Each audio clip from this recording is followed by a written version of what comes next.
After getting married, Kevin and Nicole Berrettini had their sights set on starting a family. They dreamed of having children together and were excited at the idea of getting pregnant. But like many couples, it didn't happen right away. They kept trying and hoping to get good news, but it never came for them. Still, the Berrettinis didn't want to give up their dream of having a family. When considering other options, a friend offered to do something amazing. Everything seemed like it was meant to be until things took a turn that no one expected. Kevin and Nicole had been married for a few years, during which they had tried to get pregnant to start a family. They kept trying, but with no success. They never gave up and were willing to try anything. They couldn't have known how things would turn out, and the road to starting a family ended up being rougher than they could have ever imagined. Still, they knew in their hearts that this was what they wanted to do. The couple were friends with Liana and Sean, who lived in East Moriches, New York. Just as Kevin and Nicole were trying to get pregnant, after their wedding day, Liana and Sean wanted to start their family right away. Together, they have 5 children and love having a big family. After 5 pregnancies, Liana considered having more children with her husband. Little did she know that she would end up being pregnant sooner than originally planned, and this time the child wouldn't biologically be hers. Having no luck getting pregnant, Nicole and Kevin considered finding a surrogate to carry their child. Although they were unsure of what their relationship would be like, they knew that if they wanted to start a family, they would have to trust the woman to keep them in the loop. Liana shocked everyone when she announced that she would be willing to help the couple have a child by becoming their surrogate. For Nicole and Kevin, this was the best case scenario since they were already close-knit friends with her.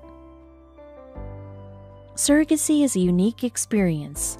Dr. Richard Klein was the obstetrician who implanted the embryos in the procedure and said that it was so much fun having both couples appear at the doctor's appointments, contributing so much love and hoping for a baby. It was July 2016 at this point, and the embryos had been implanted. Both couples arrived at the doctor to hear whether the embryo had taken, and whether Liana was pregnant with their child. In the days leading up to the appointment, both couples were nervous, but especially Nicole and Kevin. They had prayed for a baby for so long, they wondered how much longer they could hold on to hope. Liana had done everything correctly, going through the procedure of having the embryo implanted. Now all they had to do was wait. Finally, the big day arrived when they would find out, and everyone's emotions were running high. The Berrettinis were hoping for a baby ever since their wedding day in 2010. The happy couple looked forward to their future together and wanted to raise their children in Smithton, New York, where they lived.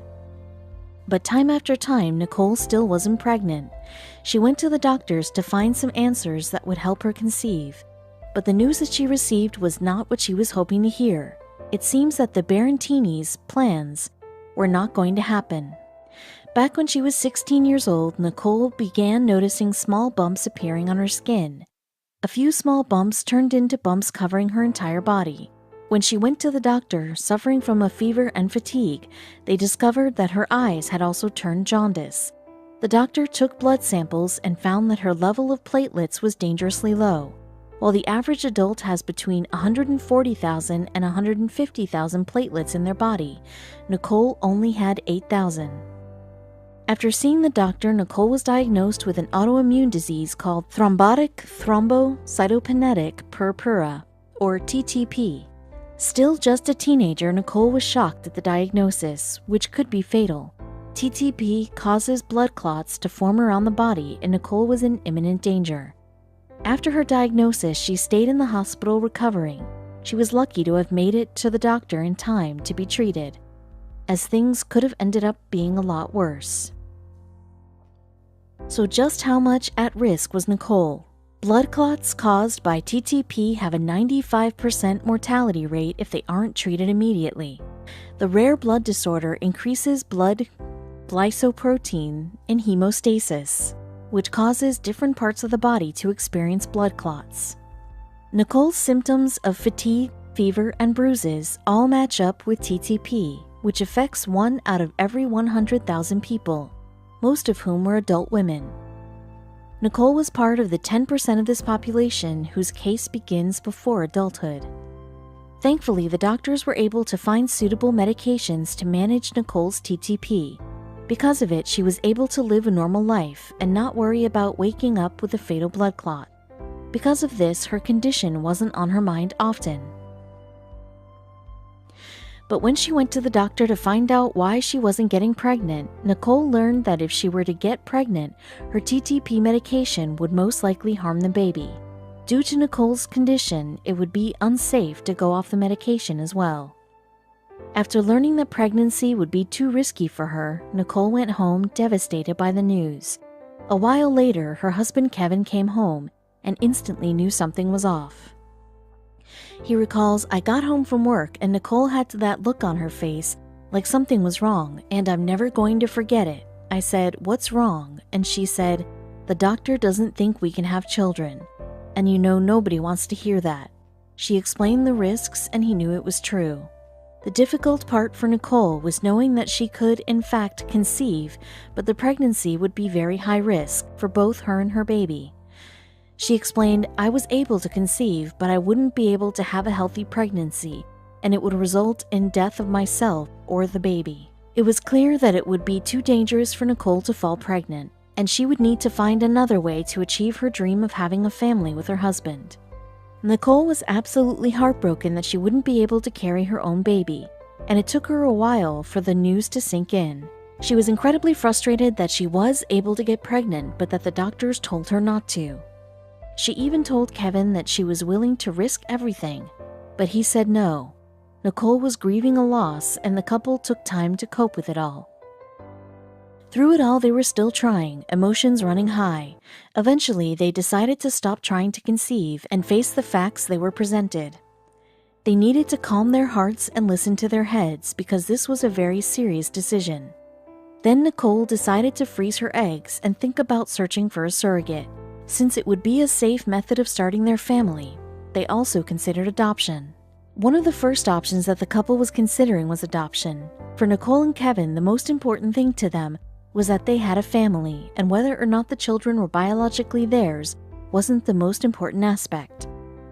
They quickly found out that adoption is incredibly expensive, and that they didn't have the funds to make adoption a viable option for them, especially since they would need to save money to raise the children too. There's no question that there are lots of children out there who need a loving home, but the way the system works makes adoption an extremely expensive option for couples. Part of what makes adoption so pricey is the legal fees involved going through the process. According to adoptive families, international adoptions finalized in 2015 and 2016 cost an average of $42,000. Domestic adoptions for newborns averages at $37,000. While their hearts said yes, the couple's bank account wasn't ready for the cost. Adoption appeared to be too expensive for the couple, so they turned to their next option, surrogacy. They switched gears and started researching the process. Right away, they were devastated by the price tag, more than $75,000. As it turns out, surrogacy is even more expensive than adoption. Still hoping to make it work, Nicole contemplated who would be willing to carry the couple's child for free. She said, "We had heard stories that sisters carried and mothers carried, but I don't have a sister and my mother is over the age." New York State's law on surrogacy came as a surprise for Nicole and Kevin. They had no idea that it was illegal to pay someone to act as a surrogate in the state. To work around the law, they would need to pay someone who lived out of state to carry the baby. But this was also a problematic option, as it would be too expensive to travel to and from doctor's appointments, and they really wanted a surrogate who they could be close with. Still, the couple decided that they wanted to go with a surrogate. The medical process includes creating an embryo by IVF and implanting it into the surrogate. The embryo includes the mother's egg and the father's sperm, so although another woman is carrying the child, biologically it would be related to the couple. Like many other couples, this is what Nicole and Kevin saw as their best option. They still needed to find a way to do it, however. No longer a secret that it wasn't safe for Nicole to get pregnant, The couple shared their dream of finding a surrogate to carry their firstborn. They were amazed at the supportive response from their friends and family. Many of them even offered to become their surrogate. It seemed that things were looking up for the couple once they put it out in the universe that this was what they wanted.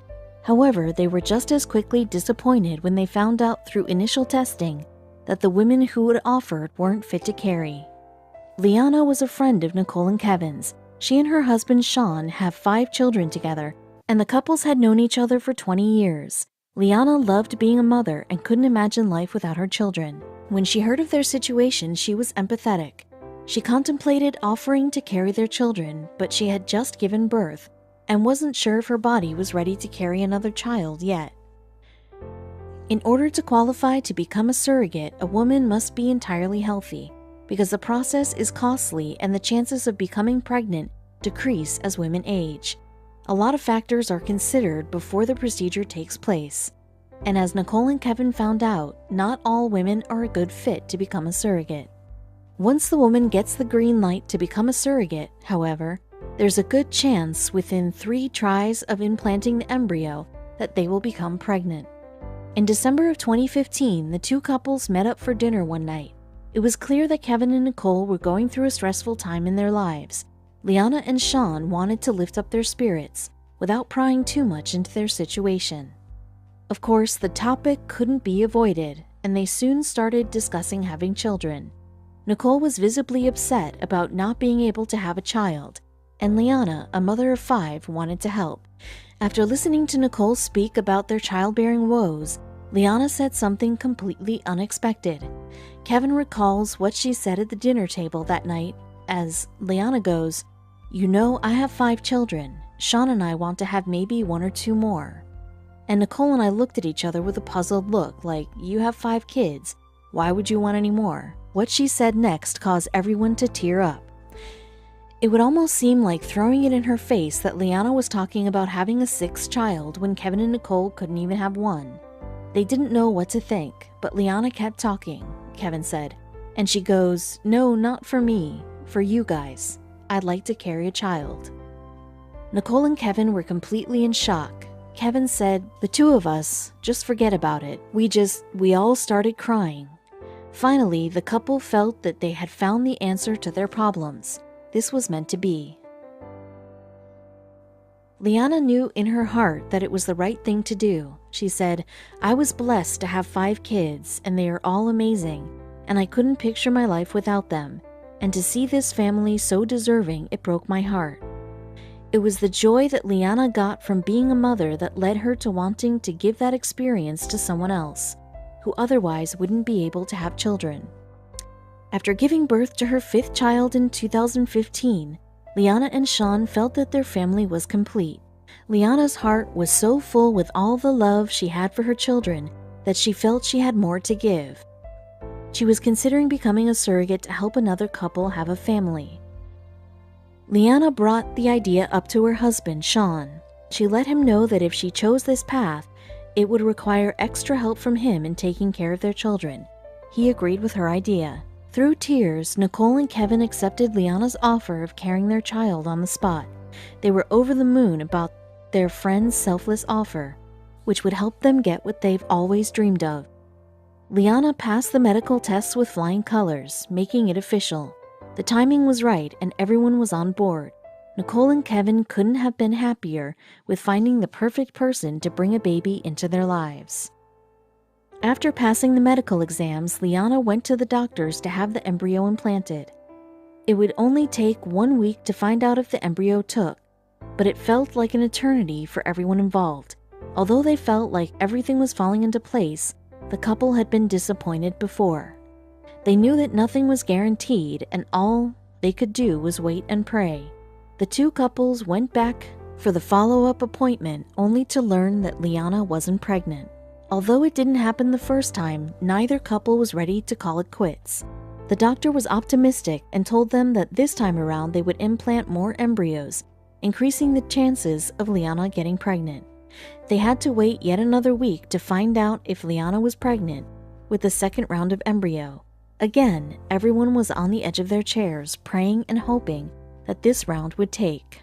Once again, both couples arrived at the doctor's office to find out if Liana was pregnant with Kevin and Nicole's child. This time, the doctor had good news to deliver. He told them that the embryo had taken and that Liana was pregnant. He had even better news on top of that. They were pregnant with twins. Everyone was overjoyed and emotional as they heard the good news. Kevin and Nicole would be welcoming not one, but 2 babies into their family that year. Labor Day weekend rolled around and Kevin and Nicole thought it would be the perfect time to share the news. 60 of their closest friends and family were in attendance at a Labor Day celebration, and they were all about to hear the couple's big announcement. They stood in front of everyone and asked the guests to be quiet for a moment, that they had something they wanted to share. No one could have expected to hear what they would say next. On February 10th, 2017, the twins arrived. Kevin and Nicole welcomed a boy and a girl. They named them Dominic and Luciana. Both babies were born healthy and everything with Liana's pregnancy went just fine. The couple was overjoyed holding their newborns in their arms and couldn't be more thankful to Liana. "It's probably the most amazing thing," Kevin said, "because you think it's the end of the road. Now here we are with 2 beautiful children." Of course, Liana and Sean became the twins' godparents. They had already been there through every step of their children's lives, and they would always be connected. Nicole said of Liana, "I don't have a sister, but I consider her like that.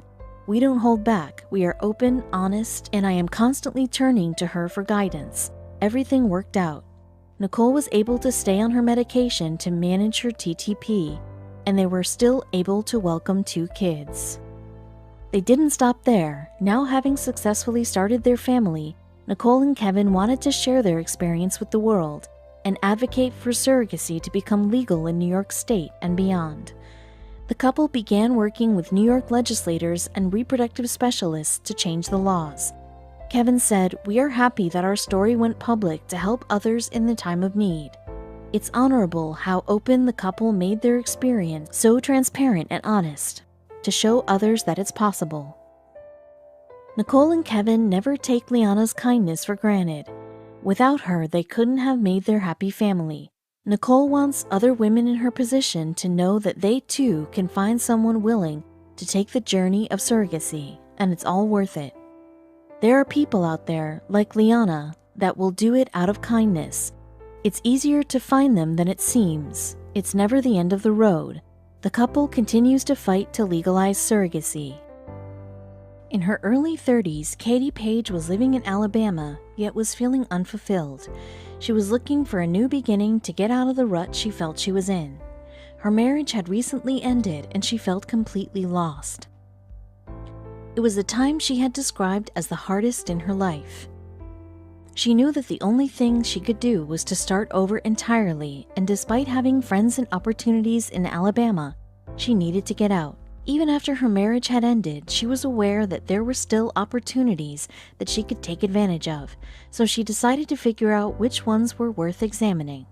With so many options in front of her, she was hesitant, but knew that whatever she did would help the situation she was in. At least, she hoped. It was at that time that Katie received a job offer that seemed like the answer to her problems. Katie took the job and moved to Colorado Springs, Colorado, where she started working as an integrative service manager for the construction company GE Johnson.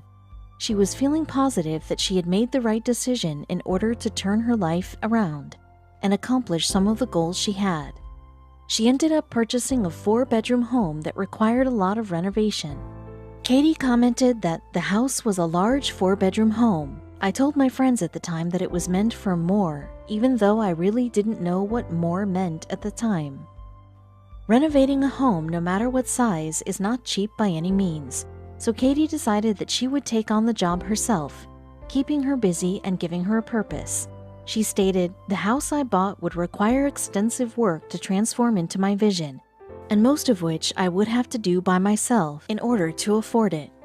However, she was doing some self-reflecting at the time, too, recalling, "I remember literally looking in the mirror one day and sobbing at the woman I saw, and I knew that I was not the woman my heart desired to be." Katie was well aware that her decision to remodel her home herself would be a daunting task. It was no light remodel either. She would even have to replace the floors. While she felt fulfilled while working on the house and was keeping busy, she still felt that something in her life was missing. It wasn't long before Katie received a letter in the mail that would change her life forever. She realized she had been presented with the opportunity of a lifetime that she wasn't going to pass up.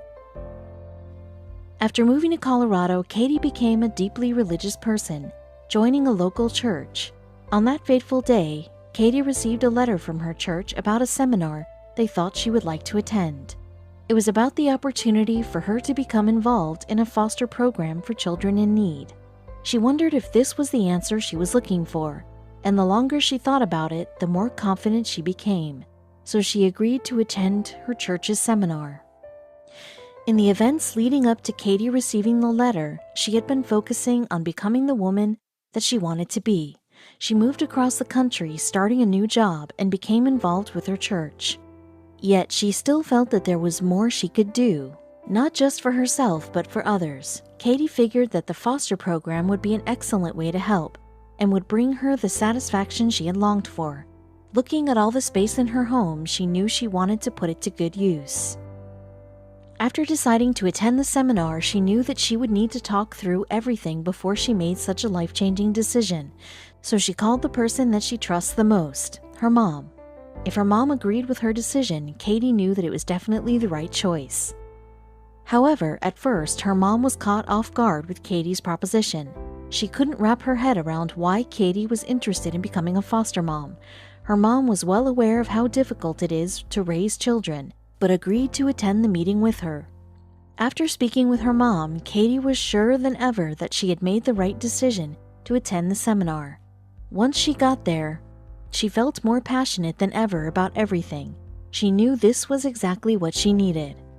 During the presentation, Katie learned the ins and outs of what it meant to be a foster parent. Becoming inspired by the many stories she heard from those already involved with the program. Of course, she was also nervous, but this was a huge decision. At this point, Katie had done just about everything to turn her life around. She moved to a new city, started a new job, joined a new church, and was fixing up her house. Now she had this to look forward to too. Before receiving the letter from the church, she had never even considered being a foster mom. Now she wouldn't stop thinking about it. Yet that doesn't mean she dove in head first. She knew what a big decision it was and didn't want to mess it up right out of the gate. Although Katie believed that being a foster mom was her calling in life, she was also aware of how much time and dedication it takes. This led her to feel both excited and anxious about the whole thing. On top of that, she hoped that she would even be able to meet the requirements. She pored over the documents and looked at all the options available. After a final discussion with her family and friends, she decided she was going to do it. On Mother's Day 2015, Katie completed and submitted her application for the foster program. After taking the proper amount of time to think things through, she knew she had made the right choice. With each step she completed in the program, she was feeling more and more fulfilled. As she became more involved with the program, she also learned about all the ways she would be helping these children in need, only solidifying her feelings. Even though she was still scared, she wasn't going to back down. After completing the application process and the necessary training, Katie was a full-time foster mom. Her first few cases weren't infants either, but children who needed temporary housing after a traumatic event. She cared for each child with all of her heart, providing them with whatever they needed, while simultaneously being there for them emotionally. While she took her job incredibly seriously over time, she began to feel that she wanted to be more than just a foster parent. During her time as a foster mom, Katie had the opportunity to help 4 children in need. After just her first case, Katie knew that she was meant to help these children. Not only that, but she turned out to be a natural at parenting, making being a foster mom not even feel like a job.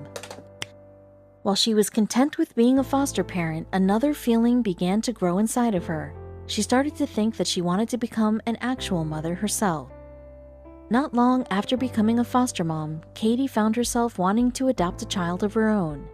She had worked with young children that had grown up in abusive situations.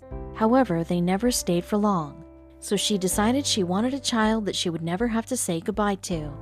However, things were about to quickly get serious. Her next case would be unlike anything she had experienced before, and would test if she thought she could take on full-time motherhood. Soon enough, Katie received a call from the foster program about a specific case. A mother had abandoned her child after giving birth to a baby boy at a nearby hospital, and the hospital reached out to Katie to help care for him. Katie was currently fostering a 14-month-old infant, but had never cared for a newborn. Even though caring for these two babies would prove to be a challenge, she also didn't have a choice. The child needed help as soon as possible. The child was just 4 days old and had already gone through so much. After being discovered at the hospital's front door at just 4 days old, the poor baby needed help, and fast. As if his young age wasn't bad enough, doctors soon discovered that the baby had been exposed to drugs in the womb. Fortunately, after some tests, it was announced that the drugs would not have long-term effects on the child, but still the newborn would experience withdrawal symptoms. Katie wasn't prepared for this type of responsibility, but knew it was something that she had to do. Even though Katie was already taking care of a 14-month-old, she knew that she would need to give everything she had to care for this new and suffering baby. However, she knew that she needed to call her mother first to give her some much-needed support. Katie asked her mother if she could come stay at her house to take care of the babies. Her mother agreed immediately. Within a day, Katie had moved into her mom's house, something she is eternally grateful for. Considering that the baby had been abandoned at 4 days old, he didn't have a name, at least not yet. Katie decided to give him her favorite boy's name, Grayson, because by God's grace, she now had a son. Katie had fallen in love with Grayson the second she laid eyes on him and felt a connection that she couldn't explain. She slowly began to realize that the feeling was true motherhood, and she wanted to raise the boy as her own. Since Katie had been caring for Grayson since he was just 4 days old, he had earned a special place in her heart. Katie and her mother looked after Grayson for 11 months, while the social worker looked for his biological parents. However, nothing came up in their search, except his mother's first name and date of birth, which was left on a bracelet on Grayson at the hospital. They were desperately hoping that they would get answers soon. Unfortunately, it was clear that they weren't going to find out anything about Grayson's past anytime soon. It broke Katie's heart that nobody wanted to claim such an adorable and bright baby boy. As sad as it was, Katie also saw it as an opportunity. It meant that it would make adopting Grayson incredibly easy, something she had been considering for some time, yet she dreaded the day when she would have to tell him the truth that nobody had claimed him, but she had a connection with him that she couldn't ignore. It became increasingly clear to Katie that Grayson was destined to be her son. She had acted as his mother since almost his first day alive, so the only thing that would change would be some paperwork. Katie also didn't feel guilty since they had done everything in their power to find his mother. She made the decision to adopt Grayson, making him the newest addition to the Page family. He had just turned 11 months old, and Katie couldn't be more in love. Although Katie felt like everything was developing so quick, she couldn't be happier. On May 25, 2017, she officially became Grayson's mother. Her dream of adopting the beautiful boy had finally come true, and it felt so good to call him Grayson Page. Even though Katie knew that she eventually wanted to expand her family further, for the time being she was content with just Grayson. She wanted to give him her undivided attention for a little while. Unfortunately, Grayson had some issues as a result of his exposure to drugs while inside the womb. What he was experiencing was not uncommon for cases like his. They resulted in developmental and physical problems. One of the reasons Katie didn't adopt Grayson sooner was because she was too focused on getting him the proper care that he needed. Yet a couple of weeks after Grayson's adoption was finalized, Katie received a call from the foster agency. They had a baby girl with similar issues to Grayson, and they needed her to take the baby in. After receiving the phone call about the baby girl, Katie knew she needed to help once again, even though she had Grayson to worry about. However, after talking to the social worker, Katie felt like she was having deja vu. The little girl was 4 days old and had been dropped off in front of the same hospital as Grayson. The child's mother had also been using drugs when she was pregnant. While Katie knew that it was hard work, it seemed like some kind of sign that she would be faced with a similar challenge. It wasn't a walk in the park by any means, and Katie felt overwhelmed. Yet the similarities between the newborn girl and Grayson kept her going. She felt like she was meant to care for both of the children at the same time. After seeing what Grayson had gone through, she knew that she wouldn't be able to live with herself if she hadn't welcomed the little girl into her home. She even somehow saw some of Grayson in the girl, making her feel even more connected to the child. After the little girl was finally settled in with Katie, she knew that she had made the right decision. She cared for the baby girl much like she had when Grayson first arrived in her home. While the other baby Katie was fostering eventually found a home, it wasn't long before she had 2 children under her care once again. She had done it once before, so she knew that she would be able to do it again.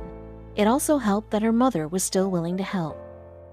When the social worker arrived at Katie's doorstep with the baby, the two had a long discussion about the girl's complicated case. The longer they talked, the more connections Katie made between the little girl and Grayson. Much like Grayson, the social worker knew little to nothing about the girl's past, and the 2 babies' medical conditions were similar as well. As soon as she took the little girl in her arms, something caught her eye. Now, Katie was officially the mother of Grayson and the foster mom to the little girl. While performing her duties as a single mother, Katie couldn't help but notice unmissable coincidences between the 2 children, both in how they acted and how they looked. Katie thought she was crazy at first, but it turned out the girl's birth mother had the same first name as Grayson's, so she decided to dig deeper and went to the hospital to look at Grayson's discharge papers. Katie pored over every document that she could get her hands on about each of the children. She wanted concrete evidence before she would claim her suspicions to be true. While researching, she discovered that the birthday for the girl's biological mother was just 1 day away from what Grayson's had listed. Could the 2 babies have the same mother? Katie thought it was too big of a coincidence to be possible, but also something she couldn't ignore. Now completely invested in uncovering the truth, Katie really got to work. After months of research and hypothesizing, she finally got in touch with the girl's mom and sat down to talk with her. During their conversation, the mother admitted that she had indeed given birth to another child prior to the little girl. She also claimed that she had given up the baby without any records, so she couldn't be traced. After some discussion, Katie convinced the woman to sit down with the children's caseworker to see if they were indeed siblings. Still, Katie couldn't imagine it was possible that she ended up with siblings randomly. Of course, she also knew that there was too much evidence for her to stop now. Katie commented, "There were features on the babies that were very similar. They both have a chin dimple, and the other feature is one that only a mama would see because it's covered by their diaper." Finally, Katie received a call from the children's caseworker, and the caseworker said, "Katie, I think you're right." The social worker was equally as stunned and was sure to double-check all of her evidence. In the end, everything added up with the social worker saying, "Her story breaks my heart, and I can't believe it, but I am 90% sure you're right, and this is a miracle." While the social worker claimed to be 90% positive, the next phone call confirmed their suspicions. She discovered that the 2 children were indeed siblings after she finally found the last name for both of their mothers. Amazingly, it was the same. Neither Katie nor the social worker could believe what they had uncovered. Not only did Grayson have a little sister, but they had both found their way into Katie's care. Katie now knew that everything had led up to this point. Although Katie and even the social worker were fully convinced that the children were siblings, she wanted scientific proof, so she took the children in for a DNA test, and the results were exactly what she thought. The 2 shared the same genes, which made Katie break down in tears of joy. It was obvious what Katie needed to do next, and go straight to work on the paperwork needed to adopt the baby girl. There was no way she was going to let the siblings ever be separated again. Katie knew that there was a reason she was so drawn to the little girl when she first held her. After learning her true identity, she adopted the girl on December 28, 2018. She was now the proud mother of 2 siblings, and their story is nothing short of a miracle. She named the girls Zoe, Hannah, Paige, and the two children bonded like any other two young siblings. However, they definitely aren't the same person. Grayson is a lot calmer and Hannah has a lot of energy. Since Katie had first heard about this foster care program, she was drawn to it for a reason she couldn't explain. And now she knows why. After making her discovery, people praised her for solving the mystery about her two children, even when social workers were doubtful at first. She started out with little to no information, but her determination and love for her children proved to be worth it. Now she has two beautiful children and quite the story to tell about their family. Katie eventually met her children's biological mother once again, only to discover that she was pregnant once again. To Katie's dismay, she learned that the woman planned to do the same thing that she had done with the first two children. Luckily, Katie learned of her plans beforehand and intends to adopt the child immediately after it's born. Although this will add a whole new level of responsibility, she believes that all of the siblings should grow up together. She's now taking the time before the baby's born to prepare. For a time, Katie thought that the children's birth mom was trying to take her children back. However, after seeing everything Katie had done for her children and the love she has for them, she realized Katie is their true mother. The siblings' biological mother gave birth to a boy 13 months after Zoe was born, and Katie is in the process of trying to adopt the child. Although Katie has not released any information about the newborn, she has every intention of being the mother to all three siblings. Katie has had quite the journey since she first decided to move to Colorado Springs, but it all worked out in the long run. Yes, she had her ups and downs at times, but her determination to better her life and the lives of others brought her where she is today. Now she's the mother of two beautiful children and hopefully soon a third. Her story shows how quickly your life can change if you're willing to step out of your comfort zone and open your heart.